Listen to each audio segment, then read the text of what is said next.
আমি খোরশেদ আলম, সৌদি প্রবাসী। বর্তমানে আমি সৌদিতে আছি। এ জায়গার নাম বুবাইরা মোবাইল মার্কেট 19 নম্বর রোড। আমি বাংলাদেশি। এখানে আমার মোবাইলে আসার উদ্দেশ্য হচ্ছে প্রবাসী ব্যাংকে কিছু কথা করার জন্য।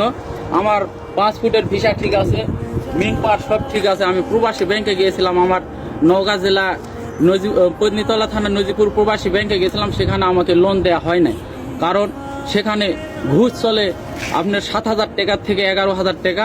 ওখানে কি সুন্দর দাঁড়িয়েওয়ালা লোক আছে মিটু, আর একজন আছে হিন্দু, তারা আমাকে লোন দেয়নি। আমার কাগজপত্র সব ঠিক, কোনো সমস্যা নাই। মাননীয় প্রধানমন্ত্রী খালি ব্যাংকে টাকা ছাড়েন। আমরা তো নিজেই ভুক্তভোগী, আমরা কিভাবে ব্যাংকে টাকা দিব? ঋণ দেনা করে আইছি, আপনারা আমাদের ঋণ দেনা পরিশোধ করেন, আমরা ব্যাংকে টাকা ছাড়বো।